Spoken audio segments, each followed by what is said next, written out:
محض 3 بار شریک ہوئے ہیں. اسی لیے یہ ایک غیر معمولی واقعہ ہے, اور یہ غیر معمولی واقعہ اس وقت ہوا ہے جب اب سے تقریباً 1 ہفتے قبل پنجاب اسمبلی میں قائد حزب اختلاف جناب محمود الرشید نے تنگ آ کر ایک قرارداد لانے کا اعلان کیا, جس کا ٹارگٹ جناب وزیر اعلیٰ شہباز شریف ہی تھے. ہم پنجاب اسمبلی کے اندر میاں شہباز شریف صاحب کی حاضری کے بارے میں آج قرارداد پیش کرنے لگے ہیں کہ وہ پچھلے میاں شہباز شریف صاحب کی حاضری پچھلا پورا سال وہ صوبائی اسمبلی کے اندر نہیں آئے.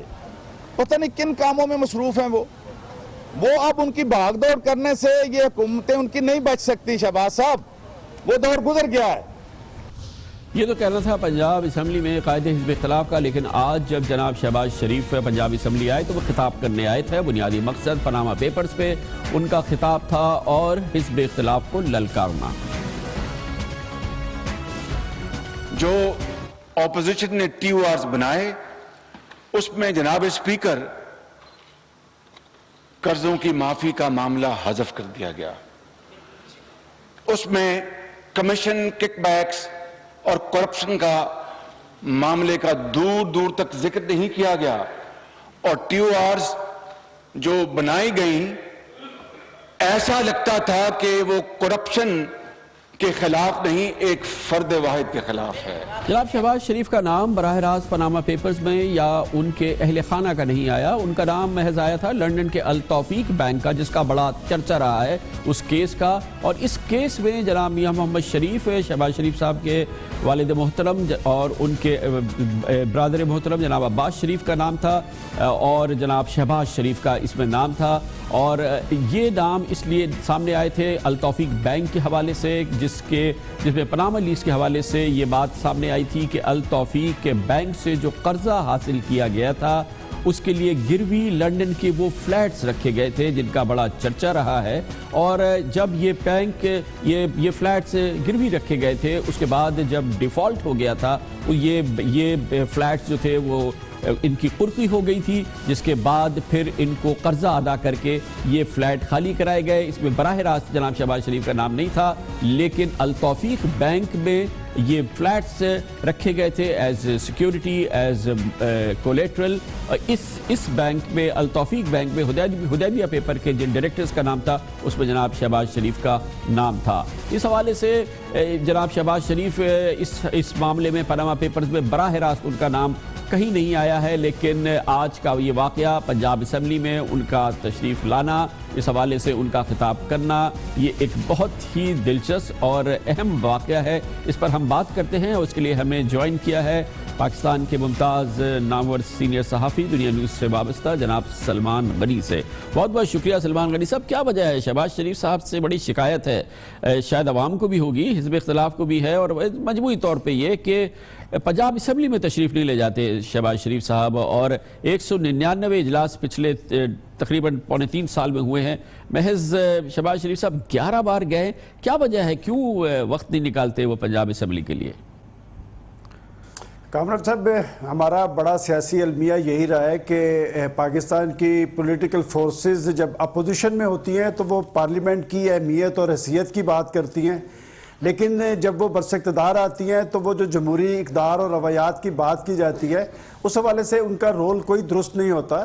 اور اس میں کوئی شک نہیں کہ پنجاب کے وزیر اعلیٰ بڑے متحرک نظر آتے ہیں, لیکن ان کی کیبنٹ کے اجلاس بھی بڑی تاخیر کے ساتھ ہوتے ہیں, اور خاص طور پہ پنجاب اسمبلی میں آنے سے ہمیشہ گریزاں رہے ہیں. اور میں سمجھتا ہوں یہ بڑا سیاسی المیہ ہے, اس پہ پاکستان کی پولیٹیکل فورسز کو اور پولیٹیشنز کو توجہ دینے کی ضرورت ہے, اور اپنا وہ مشاورت کا عمل انہیں وسیع کرنا چاہیے اپنی کیبنٹ کے ساتھ, اور کم از کم جن ایوانوں کی وجہ سے وہ اقتدار میں آتے ہیں ان ایوانوں کو مشاورت میں شامل کریں, اور وہاں سے وہ چونکہ طاقت حاصل کرتے ہیں لہٰذا ایوانوں کے اندر آ کے جو وہ بات کریں گے وہ صوبے کے عوام کو بھی اپیل کرے گی اور دنیا کو بھی اپیل کرے گی. اچھا سلمان غنی صاحب, یہی شکایت محترم میاں محمد نواز شریف صاحب سے بھی ہے, وزیر اعظم کی حیثیت سے بھی جو کابینہ کے انہوں نے اجلاس بلائے ہیں وہ انگلیوں پہ ہم گن سکتے ہیں پچھلے 2-2.5 سال کے اندر, اور پھر ان سے بھی بڑی زبردست شکایت یہ ہے کہ پارلیمنٹ میں وہ بالکل تشریف نہیں لے جاتے, مہینوں ہو جاتے ہیں پارلیمنٹ کا رخ نہیں کرتے.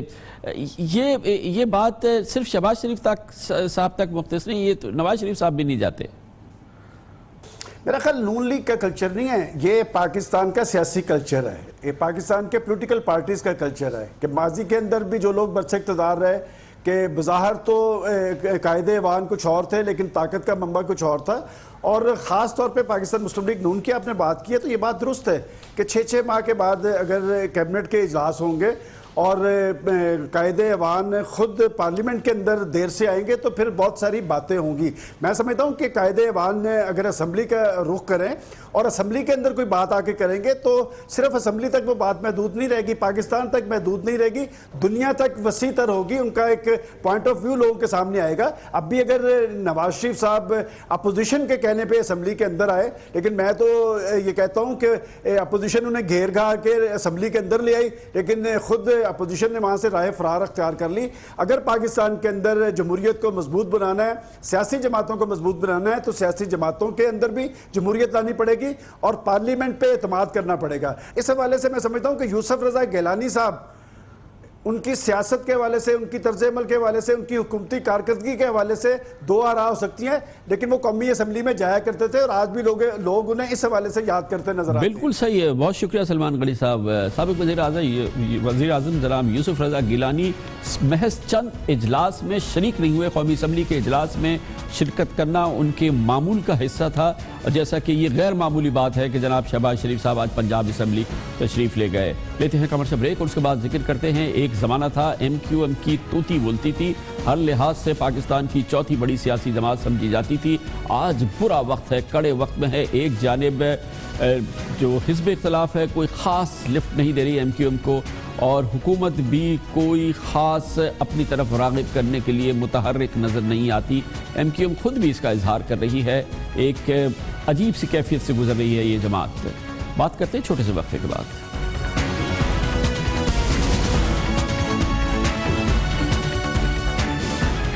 Welcome back. متحدہ قومی موومنٹ اب بھی پارلیمنٹ میں چوتھی بڑی سیاسی جماعت ہے، لیکن اب اس کی وقت اس انداز سے نظر نہیں آتی جیسا کہ کبھی نظر آیا کرتی تھی۔ ایک زمانہ تھا، پچھلے دہائیوں پہ زمانہ رہا ہے جب پاکستان کے وزرائے اعظم یا متوقع وزرائے اعظم کے لیے یہ معمول کا عمل ہوتا تھا کہ وہ ایم کیو ایم کے مرکز 90 کا دورہ کرے اور وہاں سے آشیرواد حاصل کرے۔ لگتا ہے کہ وہ دن ہوا ہوئے۔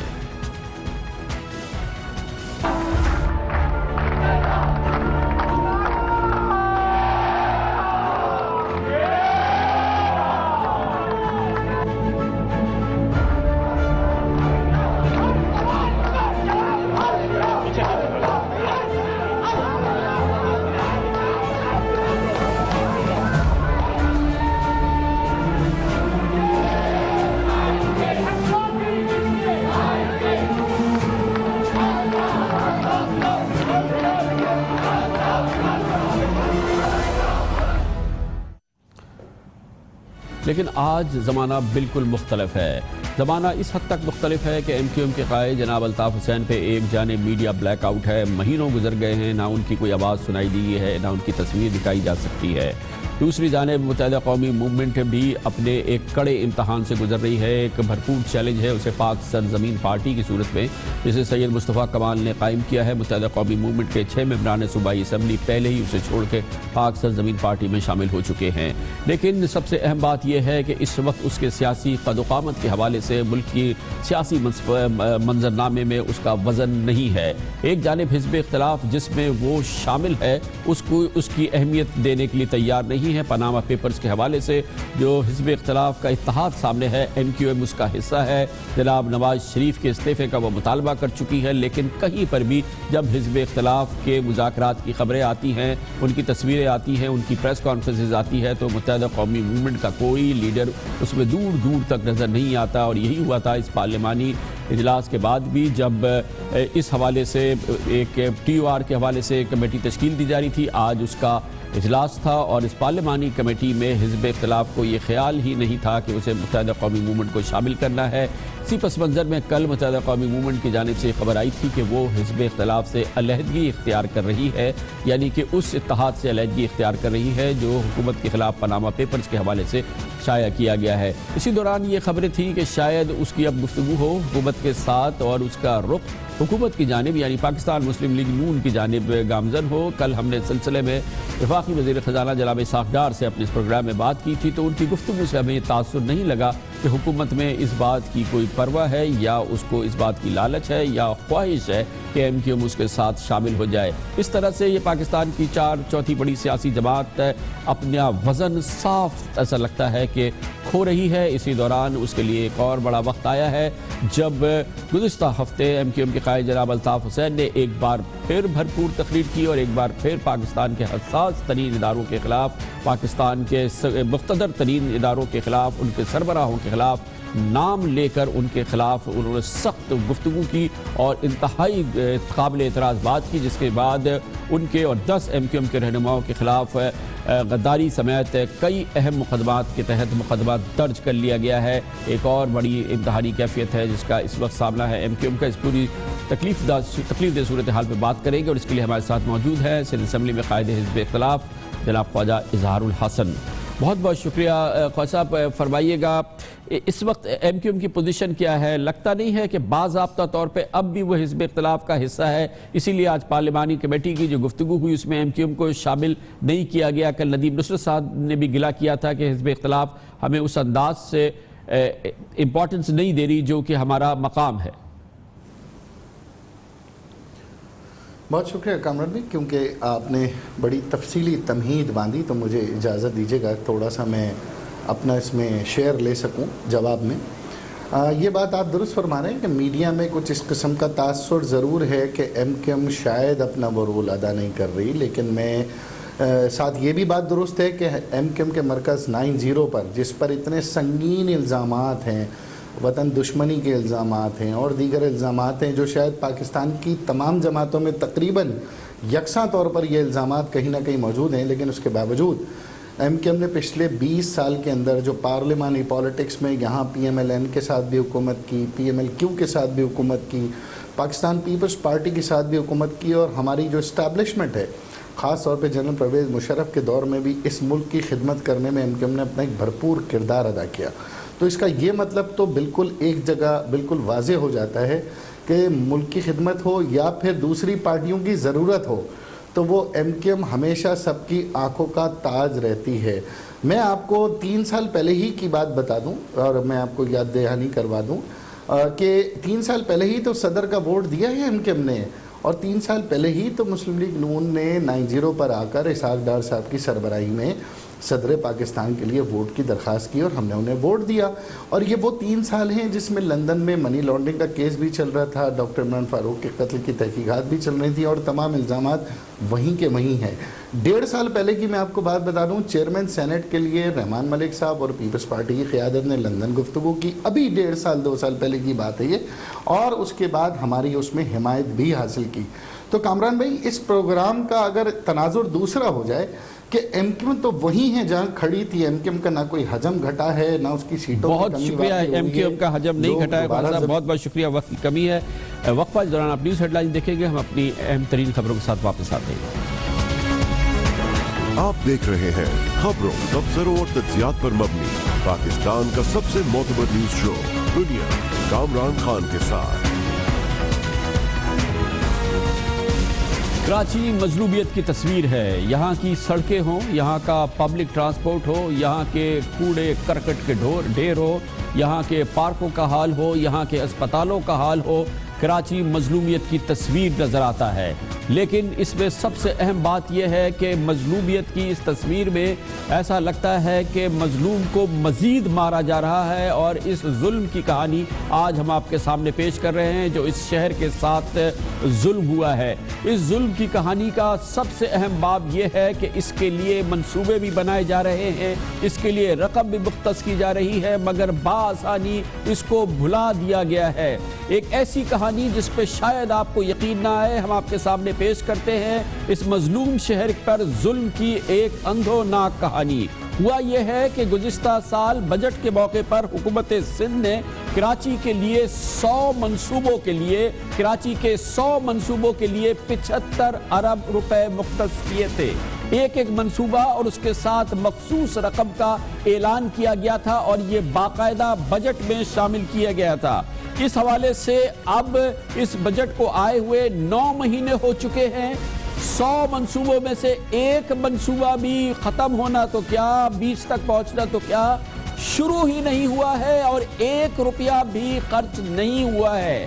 1 روپیہ بھی خرچ نہیں ہوا ہے. 100 منصوبوں کا اعلان ہوا, 75 ارب روپے مختص کیے گئے.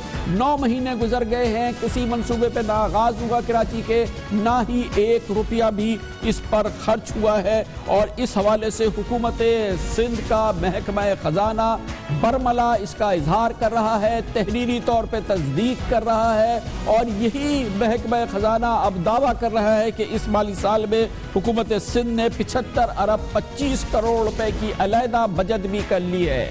کراچی کے لیے 75 ارب روپے 150 ارب روپے کے یہ منصوبے, معاف کیجیے گا 75 ارب روپے کے منصوبے دھرے کے دھرے ہیں. 1 روپیہ خرچ نہیں ہوا, ایک منصوبے پہ کام بھی نہیں شروع ہوا, اور یہ تمام کے تمام منصوبے اس بات کی گواہی دے رہے ہیں, دھرے رکھے ہوئے یہ منصوبے, جو کراچی کا آج حال ہے, جو اس کی سڑکوں کا حال ہے, جو اس کے پارکس کا حال ہے, جو اسپتالوں کا حال ہے, جو پبلک ٹرانسپورٹ کا حال ہے, وہ اس وجہ سے ہے کہ حکومت سندھ نے 1 روپیہ بھی ان منصوبوں پہ خرچ نہیں کیا جو پچھلے بجٹ میں جس کا اعلان کیا گیا تھا. چیدہ منصوبے ہم آپ کو بتا سکتے ہیں, اور سب سے اہم بات یہ ہے کہ اس کی پرواہ نہ وزیر اعلیٰ قائم علی شاہ کو ہے, نہ ہی پیپلز پارٹی کے بڑوں کو ہے. بلاول بھٹو زرداری جو اس وقت قومی نوعیت کی سیاست کر رہے ہیں, قومی لیول پر حزب اختلاف کے لیڈر کا کردار ادا کر رہے ہیں, وفاقی حکومت کو آڑے ہاتھ لے رہے ہیں, وہ حکومت سندھ کی اس کارکردگی کی طرف نہیں دیکھ رہے ہیں. ہماری اطلاعات کے مطابق اب اس کی ذمہ داری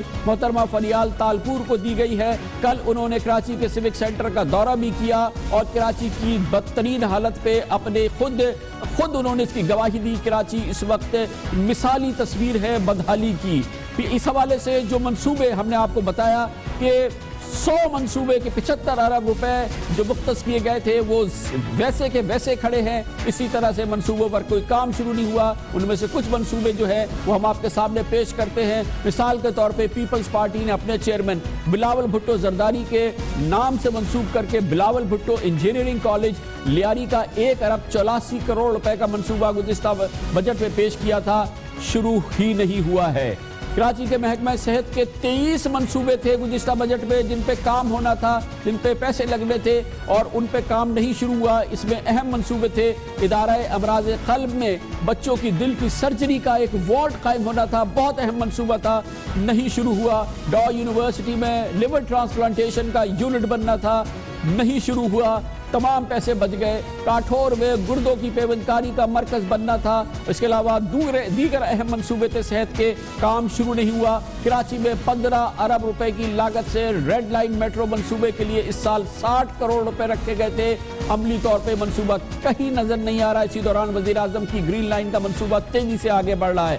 کراچی کو پانی کی فراہمی اور نکاسی کے لیے 15 نئے منصوبوں کے لیے 3 ارب رکھے گئے تھے, لیکن کسی منصوبے کی شروعات ہی نہیں ہوئی ہے. کراچی میں کوڑے کو ٹھکانے لگانے کے لیے 6 گاربیج ٹرانسفر اسٹیشن, 2 لینڈ فل سائٹس بنانے کے لیے 4 ارب روپے کے 3 منصوبے سرکاری فائلوں تک ہی موجود ہیں, نہیں شروع ہوئے. یہی وجہ ہے کہ کراچی خود کوڑوں کا ڈھیر نظر آتا ہے. کراچی ایئرپورٹ جناح ٹرمینل سے قائد آباد تک نیشنل ہائی وے کی 5 کلومیٹر سڑک کے لیے 78 کروڑ روپے کے منصوبے پر 1 روپیہ خرچ نہیں ہوا, اور اب محض چند ہفتوں قبل صرف اس کے لیے ایک فیتہ کاٹا گیا ہے. کراچی کو حالیجی جھیل ٹھٹا سے پانی کی فراہمی کے لیے 6 ارب روپے سے نئی پائپ لائن کے منصوبے کے لیے اس سال 1 ارب روپے رکھے گئے تھے, 1 روپیہ بھی خرچ نہیں ہوا, اور یہ منصوبہ اپنی جگہ ویسا کا ویسے ہی کھڑا ہے. اس کے علاوہ اسی منصوبے میں سے نکال کے 62 کروڑ روپے اسٹریٹ لائٹس کے مبینہ فراڈی منصوبے میں بہا بھی دیے گئے ہیں. دھابی جی میں 1 ارب 62 کروڑ روپے کی لاگت سے نئے پمپنگ اسٹیشن کی تعمیر کے لیے 35 کروڑ روپے رکھے گئے تھے, لیکن 1 روپیہ بھی خرچ نہیں کیا گیا, اور اسی وجہ سے دھابی جی سے پانی کی سپلائی شدید مسائل کا شکار ہے. اس کے علاوہ منصوبہ تھا کراچی کے شاہین کمپلیکس IH چندری گڑھ روڈ پر فلائی اوور کی تعمیر کے لیے 53 کروڑ روپے 60 لاکھ کا منصوبہ رکھا گیا تھا, لیکن 20 لاکھ روپے جاری ہوئے. اس میں سے کہیں 1 روپیہ بھی خرچ ہوا نظر نہیں آتا, دور دور تک وجود نہیں ہے اس فلائی اوور کا شاہین کمپلیکس پر. کراچی میں پانی کے بڑے منصوبے K4 کی لاگت کا تخمینہ 25 ارب سے بڑھ کے کہاں تک پہنچ چکا ہے, 25 ارب تک پہنچ چکا ہے. اس منصوبے کے لیے رواں مالی سال کے صوبائی بجٹ میں 2.5 ارب روپے رکھے گئے تھے، جن میں سے 62 کروڑ روپے جاری ہوئے ہیں، اور مگر منصوبہ ابھی شروع ہونے سے دور ہے۔ کراچی میں جاری کئی منصوبوں کو جو اس سال بھی نظر انداز کر دیا گیا، وہ منصوبے جو گزشتہ سالوں سے چل رہے ہیں مگر ختم ہونے کو نہیں دیتے۔ اس میں جام صادق پل کی مرمت ہے، ڈولی مار انٹرسیکشن فلائی اوور کی تعمیر ہے، جناح اسکوائر سے سعود آباد مریر 15 تک 4 کلومیٹر روڈ کی تعمیر ہے، کورنگی نمبر 5 سے 8 تک سڑک کی تعمیر کے دوسرے حصے کی تعمیر ہے، گرو منظر سے سنجانی ٹاؤن تک کیمروں کی تنصیب ہے، KMC اسکولوں کی اپ گریڈیشن ہے، پارکس اور کھیل کے میدانوں کی تزئین آرائش اور مرمت کے لیے بجٹ میں اربوں روپے رکھے گئے ہیں، لیکن باغ ابن قاسم ہمارے کئی پروگراموں کے باوجود عبرت کی تصویر ہے، اسی طرح سے جھیل پارک عبرت کی تصویر ہے، اسی طرح سے بے نظیر بھٹو پارک عبرت کی تصویر ہے، اور اس کے لیے جو کچھ رکھا گیا ہے جو ایک تو توجہ نہیں ہے، اس کے علاوہ پھر جو منصوبے بنائے گئے ہیں اس پر توجہ نہیں ہے، اور پھر اس کے لیے جو رقم مختص کی گئی ہے اس تک کو خرچ نہیں کیا گیا ہے، اور اس پوری صورتحال کی بدترین تصویر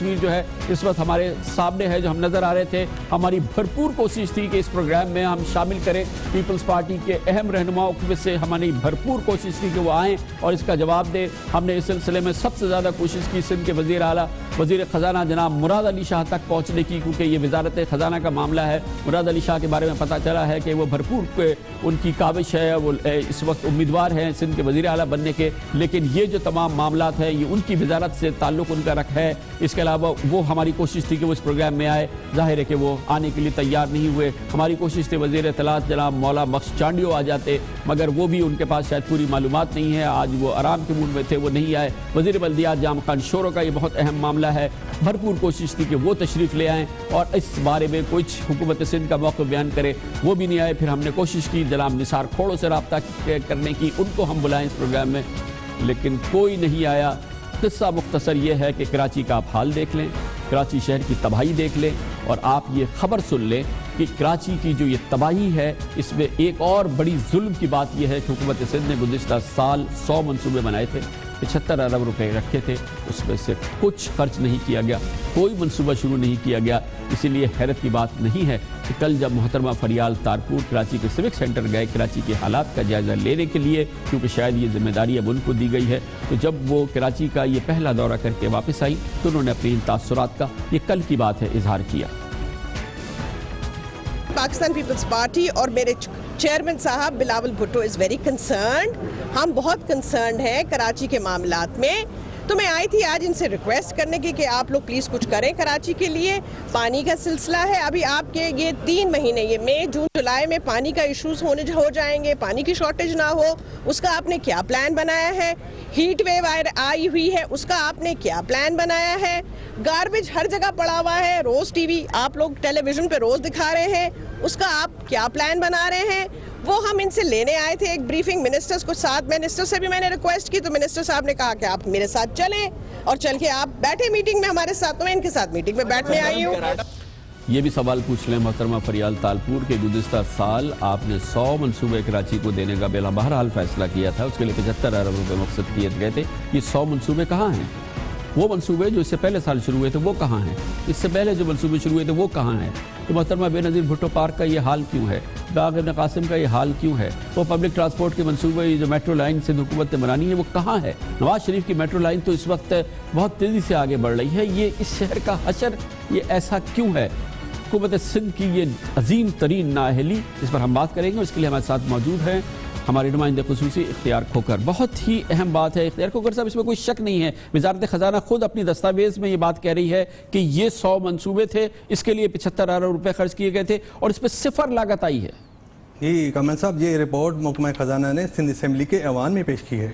یہ سندھ اسمبلی کے ایوان میں ہر تیسرے ماہ ورلڈ بینک کے ساتھ ان کا حکومت سندھ کا معاہدہ ہے کہ ہر تیسرے ماہ جو مالیاتی اخراجات اور آمدنی کے ہیں وہ پوری رپورٹ اسمبلی کے ایوان میں پیش کی جائے۔ یہ تیسری سماعی رپورٹ تھی جس میں یہ بتایا گیا ہے، پوری رپورٹ دی گئی تھی، اس میں پورا بتا رہے تھے، لیکن جو ہم اس میں کراچی کا جو پوری آن ریکارڈ اسمبلی کے ایوان پہ آئی، اہم بات یہ ہے کہ اسمبلی میں ایوان میں یہ اتنی بڑی بات آ گئی، لیکن اسمبلی کے ایوان میں بھی کسی آدمی نے، ایون کراچی کے جو منتخب لوگ ہیں انہوں نے بھی اس معاملے پہ کوئی اعتراض نہیں کیا، نہ مجھے تو لگتا ہے کسی نے اس چیز کو اسٹڈی نہیں کیا کہ اس کے اندر دستاویز کے اندر ہے کیا اور اس میں کیا بتایا. ہم نے جب اس پہ اسٹڈی کیا تو پوری صفر لگی ہوئی ہے, اور اس میں سب سے بڑی بات یہ ہے کہ کئی جاری منصوبے ہیں, یعنی کہ جو کئی سالوں سے چل رہے ہیں, اگر آپ نے اس کی فنڈنگ بند کر دی تو پھر ان کی لاگت بڑھ جائے گی, پھر وہ رل جائے گے, اور پھر آگے چل کر پھر ان منصوبوں کو مکمل کرنے کے لیے پھر آپ کو اور فنڈنگ کی ضرورت پڑے گی. اچھا, یہ کیا ہے, یہ محض نااہلی ہے, کیا ہے کہ جب اے ڈی پی میں آپ نے منصوبے رکھے, باقاعدہ اسپیسیفک منصوبے ہیں, اس کے لیے رقم مختص کی, اس کے لیے تمام چیزیں ہوئی,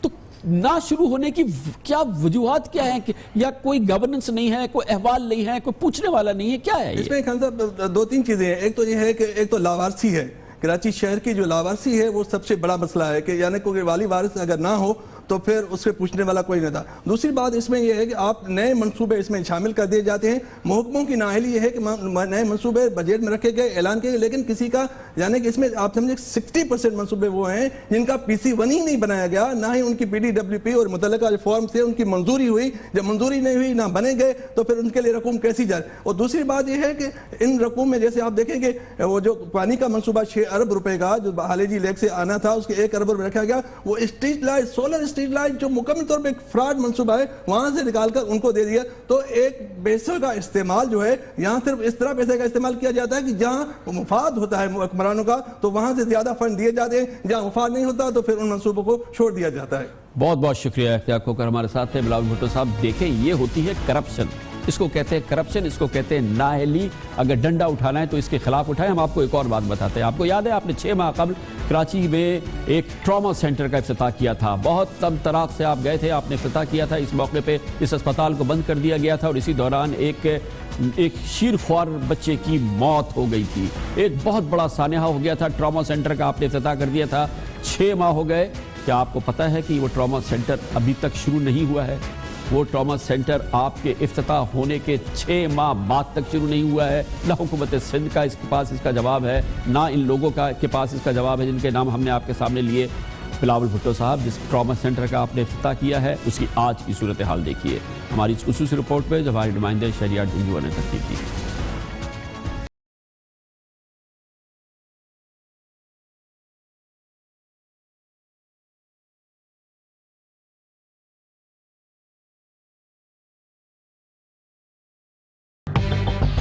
کراچی میں ملک کے سب سے بڑے ٹراما سینٹر کا سنگ بنیاد 2009 میں رکھا گیا. اسے 2012 میں مکمل ہونا تھا, لیکن 3 سال کی تاخیر کے بعد دسمبر 2015 میں پیپلز پارٹی کے چیئرمین بلاول بھٹو نے شہید بے نظیر بھٹو ٹراما سینٹر کا افتتاح تو کر دیا, مگر یہ ابھی تک فنکشنل نہیں ہو سکا ہے.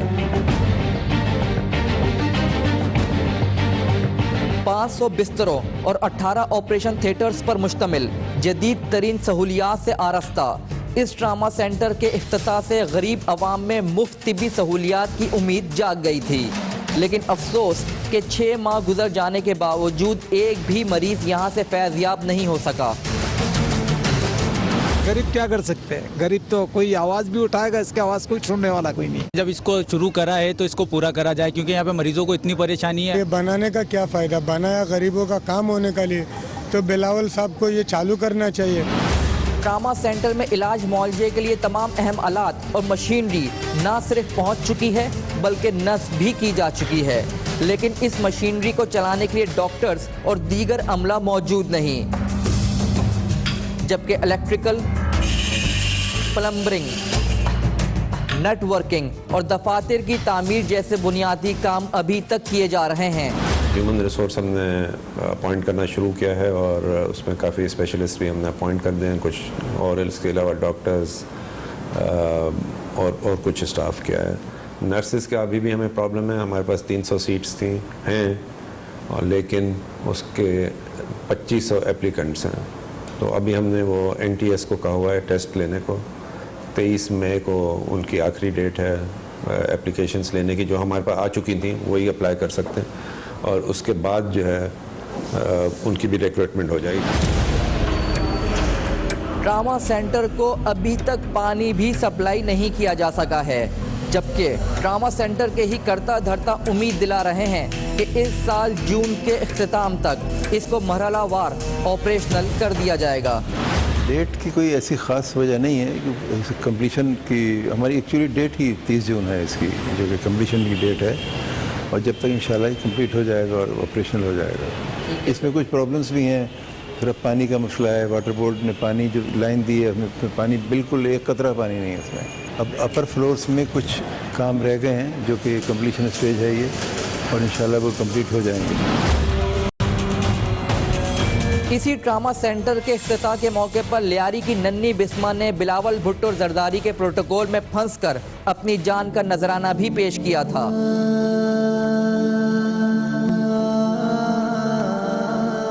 بڑے بڑے منصوبوں کا افتتاح کر کے پسے پشت پر ڈال دینا ہمارے حکمرانوں کا خاصہ ہے. شہید محترمہ بے نظیر بھٹو کے نام سے تعمیر کیا جانے والا ملک کا سب سے بڑا یہ ٹراما سینٹر اس کی زندہ مثال ہے. کیمرہ مین مرسلین احمد کے ساتھ پروگرام دنیا کامران خان کے ساتھ کے لیے محمد شہریار، کراچی. اگر یہ احوال بھی، یہ حالت بھی بلاول بھٹو زرداری کو اس بات پر مجبور نہیں کرتے کہ وہ اٹھ کھڑے ہوں. یہ صورتحال بھی کراچی کے منصوبے، یہ ٹراما سینٹر کا حال، یہ 75 ارب روپے کے منصوبے، 100 منصوبے، 1 انچ کام آگے نہیں بڑھا. اس پر بھی بلاول بھٹو زرداری اگر کھڑے ہونے کے لیے تیار نہیں، محترمہ فریال تارپور کھڑے ہونے کے لیے تیار نہیں، تو پھر اللہ ہی حافظ ہے. لیتے ہیں کمرشل بریک اور اس کے بعد ذکر کریں گے جناب آصف علی زرداری سرخرو ہوئے ہیں. پاکستان پیپلز پارٹی کی سیاست ایک بار پھر چھا گئی ہے. یہ سب کچھ کیا ہوا ہے، کیا ماجرا ہے؟ جی یہ منصوبے اس کی وجہ نہیں ہے، یہ ٹراما سینٹر کے حال اس کی وجہ نہیں ہے، یہ ہے کھلی اور بھرپور سیاست ہے. یہ کیسے رنگ دکھاتی ہے یہ دکھاتے ہیں ہم آپ کو ایک وقفے کے بعد.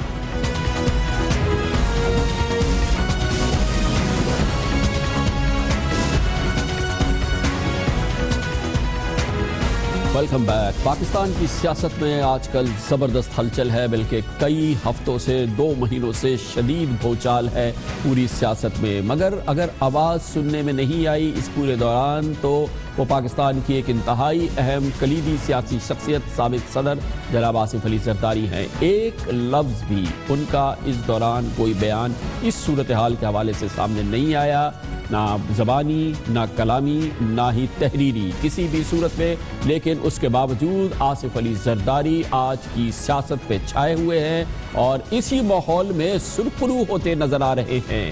ایک جانب وہ خود سرخرو ہو رہے ہیں، دوسری جانب ان کی پاکستان پیپلز پارٹی کی میں ایک نئی جان پڑ چکی ہے. حزب اختلاف کی سب سے اہم سیاسی جماعت کی حیثیت سے سامنے آ چکی ہے. وہ لوگ جو جناب آصف علی زرداری پہ الزام لگاتے ہوئے تھکتے نہیں تھے، اب اس بات کا ذکر کبھی نہیں کرتے، بلکہ ان کے کلیدی سیاسی دشمن ان کے ساتھی بننے کے لیے تیار ہیں، ان کی پشت پہ کھڑے ہونے کے لیے تیار ہے. حکومت ان کے نام نہیں لیتی، ان کے خلاف جو اس کے دعوے تھے ان کے حوالے سے کوئی پیش رفت کرتی نظر نہیں آتی.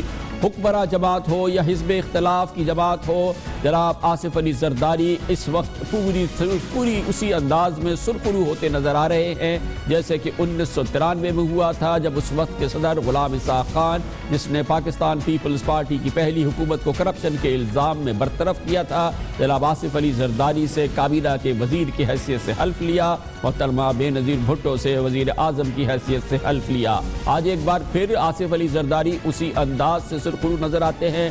خاموشی کے باوجود وہ یہ میچ جیتتے ہوئے نظر آ رہے ہیں. جس وقت کشمکش ہے، گتھم گتھا نظر آتی ہے حزب اختلاف اور حکمراں جماعت، لیکن اب نگاہیں ہیں تو صرف محترم وزیر اعظم نواز شریف، ان کی حکومت پر، اور دور دور تک آصف علی زرداری، ان کی حکومت یا ان کی حکومت کی مبینہ کرپشن کی سٹوریز، اس کا کوئی ذکر کرنے کے لیے تیار نہیں ہے. حکومت کسی بھی صورت میں پیپلز پارٹی کو ناراض کرنا نہیں چاہتی، اسی لیے اپنے وہ وعدے جو اس حوالے سے وہ قوم کے ساتھ کرتے رہے، پاکستان مسلم لیگ نون والے اس وقت اس سے دور سے بھی وہ نہیں گزرتے. اسی لیے ہم کہتے ہیں کہ جناب آصف علی زرداری آج سرخرو ہوئے نظر آ رہے ہیں، کیونکہ حکومت کی مجال نہیں ہے کہ وہ اپنے یہ وعدے، عوام سے کیے ہوئے وعدے یاد رکھنے کی کوشش کرے. انتخابات کے بعد زار بابا اور 40 چوروں سے اپنی لوٹی ہوئی دولت واپس ان کے